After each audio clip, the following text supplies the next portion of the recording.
Very good morning, student. How are you all? I hope you all will be fine. Student, हमने जो है chemical bonding unit जो है वो start किया हुआ है, जिसमें हमने कल जो है 2 टॉपिक्स को कवर किया था। केमिकल बॉन्ड्स क्या होते हैं, टाइप्स ऑफ केमिकल बॉन्डिंग। उसके बाद जो है हमने जो टॉपिक किया था आयनिक जो कंपाउंड्स हैं उनकी जो है कैरेक्टरिस्टिक्स को जो है स्टडी किया था। ठीक है, तो स्टूडेंट आज भी हम जो है आयनिक कंपाउंड्स को ही जो है फर्दर जो है वो स्टार्ट करते हैं। तो स्टूडेंट देखिए, आयनिक कंपाउंड में आज हम करने जा रहे हैं उनकी general characteristics.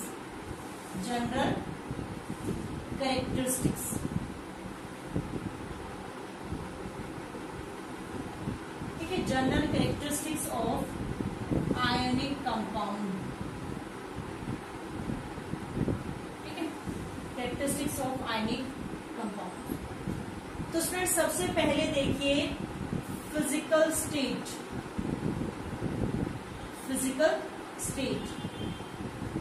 Student ionic compound हमने कल किए थे। आयनिक कंपाउंड्स कब बनते हैं? The transfer the bonds which are formed by the transfer of electron. ठीक है, जो कंपाउंड्स जो है वो किससे बनते हैं? ट्रांसफर ऑफ इलेक्ट्रॉन से बनते हैं। उसे हम क्या कहते हैं? आयनिक कंपाउंड्स कहते हैं स्टूडेंट। तो आयनिक कंपाउंड में सबसे पहले physical state student, sodium chloride, घर में नमक होता है हमारे पास, this is the ionic compound. Sodium chloride is a ionic compound. तो देखिए स्टूडेंट, जो फिजिकल स्टेट होती है, अगर हम सोडियम क्लोराइड की फिजिकल स्टेट के बारे में बात करते हैं तो सोडियम क्लोराइड जो है वो क्या है? सॉलिड स्टेट में होता है। तो फिजिकल स्टेट क्या होगी student? Solid. Ionic compounds are generally solid. आप क्या लिखेंगे यहाँ पर? Ionic compounds are generally solid in state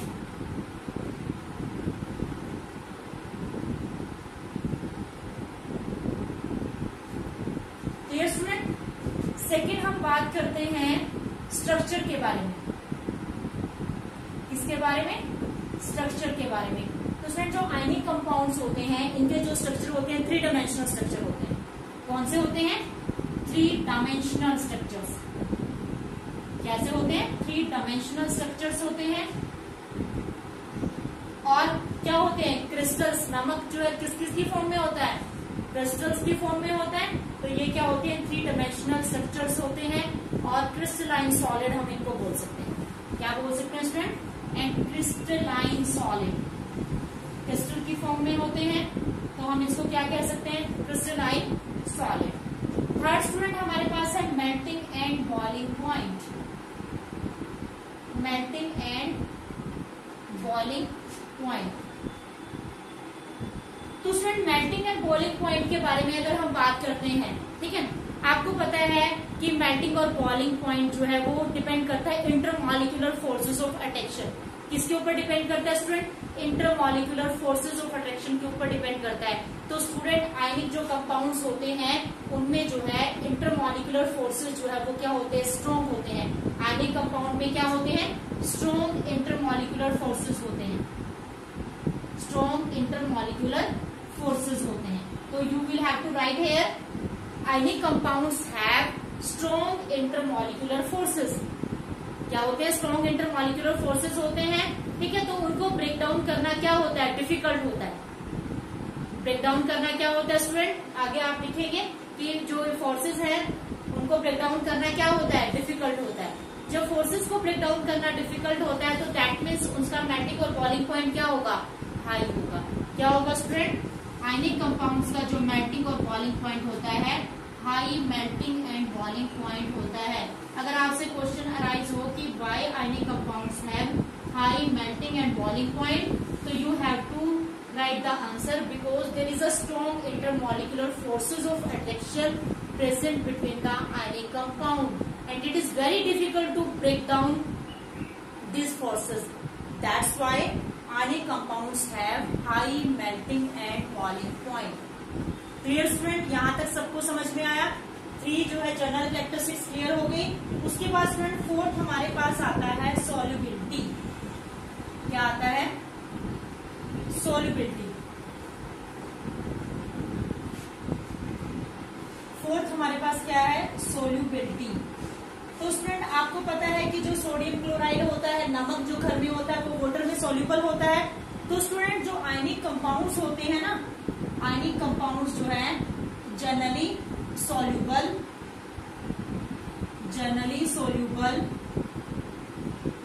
in polar solvent,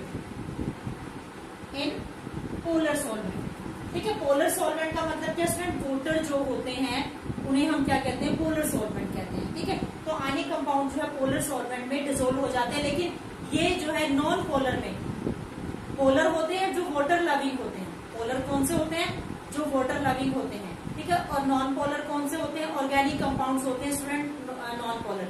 तो जो आयनिक कंपाउंड्स है वो सॉल्यूबल होते हैं पोलर सॉल्वेंट में, but insoluble in non polar solvent. But ये जो है नॉन पोलर सॉल्वेंट में क्या होते हैं, इनसोल्यूबल होते हैं। क्लियर स्टूडेंट, समझ में आ गया। उसके बाद स्टूडेंट फिफ्थ हमारे पास आता है electrical conductivity, that is most important. Electrical conductivity student, electrical conductivity का मतलब क्या होता है कि आयनिक कंपाउंड जो है वो इलेक्ट्रिसिटी सॉलिड स्टेट में तो कंडक्ट करते नहीं है, लेकिन ये मॉल्टन स्टेट और एक्वस स्टेट में इलेक्ट्रिसिटी को कंडक्ट करते हैं। समझ रहे हैं मैं क्या कहना चाहती हूँ कि अगर सोडियम क्लोराइड आपने नमक ले लिया और उसमें आपने इलेक्ट्रिसिटी पास करने का ट्राई किया, तो इलेक्ट्रिसिटी जो है वो सॉलिड स्टेट में कंडक्ट नहीं होगी।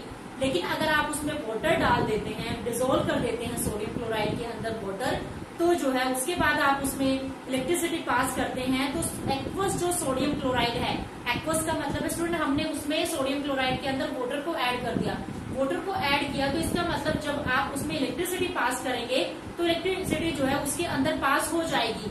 क्यों पास हो जाएगी, क्योंकि जो है वो जैसे ही आपने उसमें वाटर में डिसोल्व किया और इलेक्ट्रिसिटी पास की, तो सोडियम क्लोराइड जो है वो आयंस में ब्रेक डाउन हो जाएगा, यानी कि NaCl जो है वो Na positive plus Cl negative ion में ब्रेक डाउन हो जाएगा, जैसे ही आपने उसके अंदर वाटर ऐड किया और इलेक्ट्रिसिटी को पास किया। तो स्टूडेंट आप यहाँ पर जो है राइट डाउन करेंगे कि जो नोट डाउन कर लें आप, ठीक है, कि जो आपके आयनिक कंपाउंड जो है do not conduct, write down, ionic compound do not conduct electricity in solid state, but they conduct electricity in aqueous state और molten state, because in aqueous state और molten state ions are free to move. Understood student, clear हो गया सबको कि क्या बताया हमने कि जब आप उसमें इलेक्ट्रिसिटी पास करेंगे तो आयंस जो है वो फ्री हो जाएंगे। जब आयंस जो है फ्री हो जाएंगे मूव करने के लिए, तो दैट मीन्स जो है वो इलेक्ट्रिसिटी को क्या करेंगे, कंडक्ट कर लेंगे। सबको समझ में आ गया स्टूडेंट। उसके बाद हमारे पास एक प्रॉपर्टी आती है कि आयनिक रिएक्शन। कौन सी प्रॉपर्टी आती है, आयनिक रिएक्शन। आपको पता है स्टूडेंट की जो ये होते हैं, जो आयनिक कंपाउंड्स होते हैं, जैसे NaCl है प्लस में AgNO3 है, ये आसानी से जो है आयंस को एक्सचेंज कर लेते हैं, यानी कि डबल डिस्प्लेसमेंट रिएक्शन को शो करते हैं, यानी कि Na के साथ NO3 आ जाएगा और Ag के साथ क्या आ जाएगा, Cl आ जाएगा। इन्हें हम क्या कहते हैं, आयनिक रिएक्शंस कहते हैं। तो ये आयंस को क्या कर लेते हैं, एक्सचेंज कर लेते हैं। तो यहाँ पर जो कंपाउंड बनेगा NaNO3 प्लस में AgCl। Is that clear to everyone? समझ में आया सबको general characteristics of the ionic compound? Clear हो गया सबको टॉपिक? तो स्टूडेंट इसको नोट डाउन कर लें, इसके बाद जो है हम नेक्स्ट जो है वो टॉपिक पर मूव करते हैं। स्टूडेंट नेक्स्ट टॉपिक हमारे पास है लुईस रिप्रेजेंटेशन, ठीक है। लुईस रिप्रेजेंटेशन का मतलब क्या है कि जो डॉट स्ट्रक्चर हमने बनाना है कंपाउंड्स के, तो स्टूडेंट इसने जो है लुईस जो स्ट्रक्चर रिप्रेजेंट करने के लिए जो है कुछ रूल बनाए। इसने कहा कि सबसे पहले right the number of valence electron, right the number of valence electron present in the species. सबसे पहले इसने क्या कहा कि जितने भी एटम वहां पर पार्टिसिपेट कर रहे हैं कंपाउंड के अंदर, तो सबसे पहले आप क्या करो, उनके नंबर ऑफ वैलेंस इलेक्ट्रॉन को राइट डाउन करेंगे। Is that clear? Second student इसने क्या कहा, अगर किसी के ऊपर नेगेटिव चार्ज है तो ऐड द इलेक्ट्रॉन, अगर किसी के ऊपर पॉजिटिव चार्ज है तो सब्सट्रैक्ट द इलेक्ट्रॉन। समझ रहे हैं? If any atom contain negative charge contains या having, if any atom having negative charge then add electron, जितना भी नेगेटिव चार्ज है, अगर 1 नेगेटिव चार्ज है तो 1 इलेक्ट्रॉन ऐड करेंगे, 2 नेगेटिव चार्ज है तो 2 जो है इलेक्ट्रॉन को ऐड करेंगे, 3 है तो 3 इलेक्ट्रॉन को ऐड करेंगे, ठीक है। Then add electron and if positive charge then subtract the electron, then subtract electron from cation anion, जो भी प्रेजेंट होगा, एटम प्रेजेंट होगा। Clear student? उसके बाद जो है राइट द सेंट्रल एटम, ठीक है। क्या करें आप, सेंट्रल एटम को ले लें, ठीक है। वहां पर क्या करें, select the central atom, select the central atom, central atom को सेलेक्ट करेंगे। उसके बाद जो है क्या करेंगे, और जो सेंट्रल एटम होता है वो नॉर्मली जो क्या होता है, कम नेगेटिव होता है, इलेक्ट्रोनेगेटिविटी जो है उसकी क्या होती है, कम होती है, ठीक है। इलेक्ट्रो पॉजिटिव भी हो सकता है और लेस इलेक्ट्रोनेगेटिव जो है एटम हो सकता है सेंट्रल एटम, ठीक है। उसके बाद आप क्या करेंगे स्टूडेंट, उसके बाद ड्रॉ उसका जो है, जो भी उसके सराउंडेड में जो भी एटम प्रेजेंट है उनके स्ट्रक्चर्स को ड्रॉ कर दे। Select the central atom and then draw the structure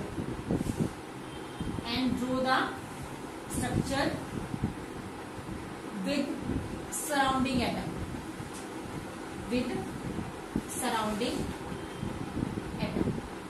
there student, ठीक है। उसके बाद आप क्या कह सकते हैं कि जो शेयरिंग है उसको आप बॉन्ड से शो करके दिखा सकते हैं या फिर इलेक्ट्रॉन डॉट से शो करके दिखा सकते हैं। और जिन्होंने पार्टिसिपेट नहीं किया इलेक्ट्रॉन से बॉन्ड बनाने के लिए, उनको आप इलेक्ट्रॉन डॉट स्ट्रक्चर से जो है शो कर सकते हैं। अभी हम इसके ऊपर क्वेश्चन करें, ठीक है। तो क्या करेंगे नेक्स्ट स्टूडेंट, फोर्थ में आप क्या करेंगे, वहां पर जो है शेयर्ड पेयर जो इलेक्ट्रॉन है, it can be denoted shared pair of electron can be denoted by bond और इलेक्ट्रॉन, ठीक है। और जो अनशेयर्ड पेयर है, an unshared pair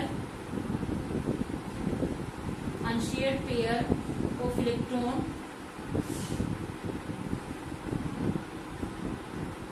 is denoted bye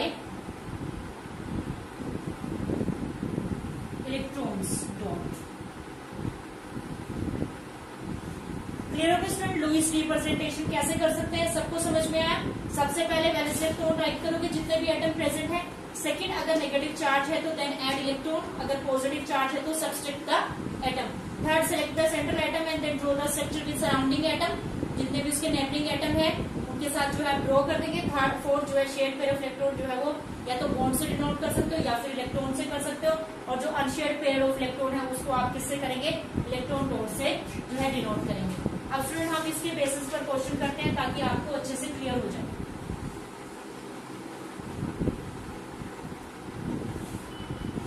देखिए फर्स्ट क्वेश्चन हमारे पास है कार्बन मोनोऑक्साइड।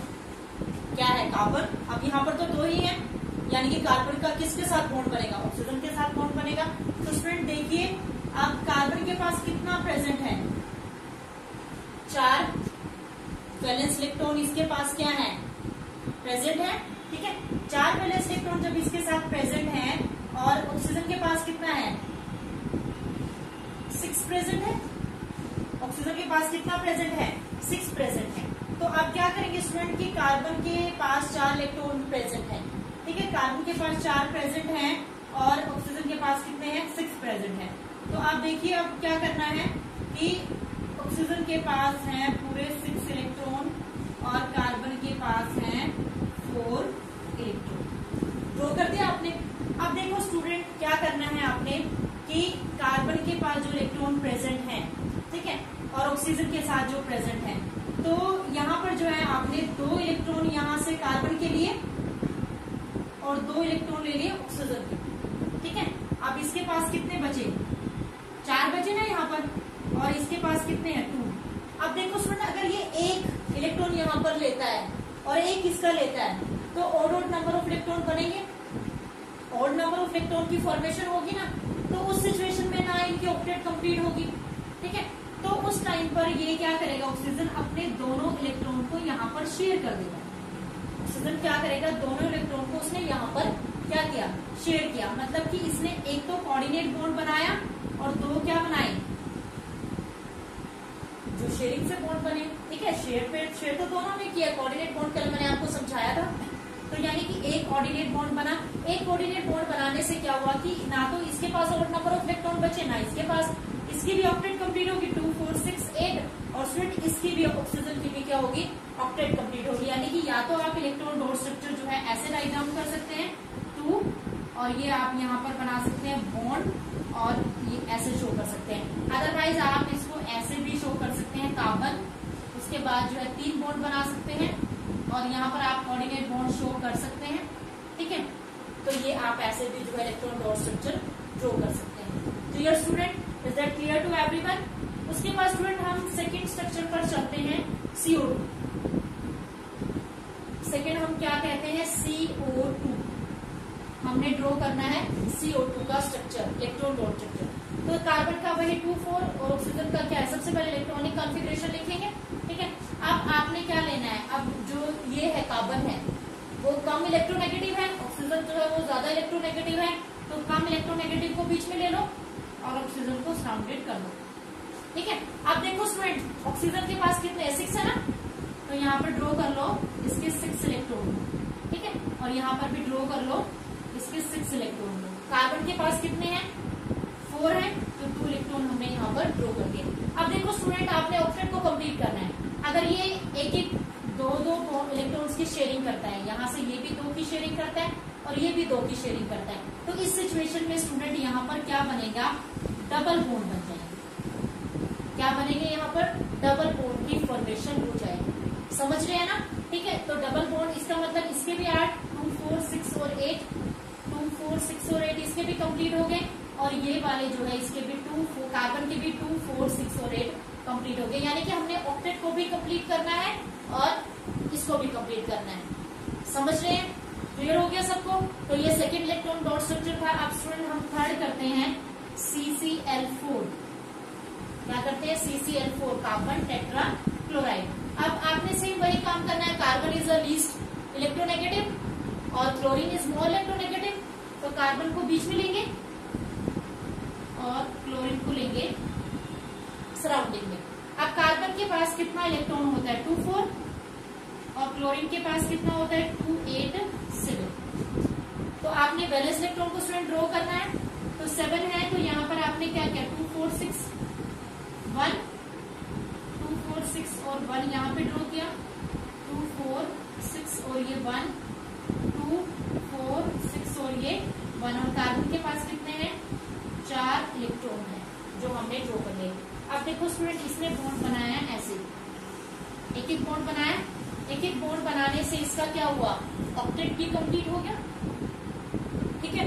आप या तो ये बॉन्ड्स ना बनाए, डॉट से रिप्रेजेंट कर दे, अदरवाइज आप बॉन्ड बनाकर इस टाइप से यहाँ पर प्रेजेंट कर सकते हैं, Cl Cl ये Cl, और इसके जो अनशेयर्ड हैं, जो इसने शेयरिंग नहीं की, तो आप उनको जो है इलेक्ट्रॉन डॉट से जो है प्रेजेंट करेंगे। Is it clear to everyone? सबको समझ में आया स्टूडेंट्स कि इलेक्ट्रॉन डॉट स्ट्रक्चर क्या होता है और कैसे जो इलेक्ट्रॉन डॉट स्ट्रक्चर को जो है हम रिप्रेजेंट कर सकते हैं, ठीक है स्टूडेंट। ये हमारे पास था लुईस रिप्रेजेंटेशन, ठीक है। एक आध एग्जाम्पल और देख लो, ठीक है। जैसे H2 है, हाइड्रोजन है ना, H2। अब हाइड्रोजन का एटॉमिक नंबर कितना होता है, 1 होता है, तो इसके पास तो बैलेंस इलेक्ट्रॉन भी कितना है, 1 है, तो ये क्या हो जाएगा, एक एक दोनों शेयर किया, तो आप यहाँ से बॉन्ड से भी शो कर सकते हैं और ये इस टाइप से डॉट से भी शो कर सकते हैं। तो ये आपके पास कैस्टन लुईस रिप्रेजेंटेशन है स्ट्रक्चर से।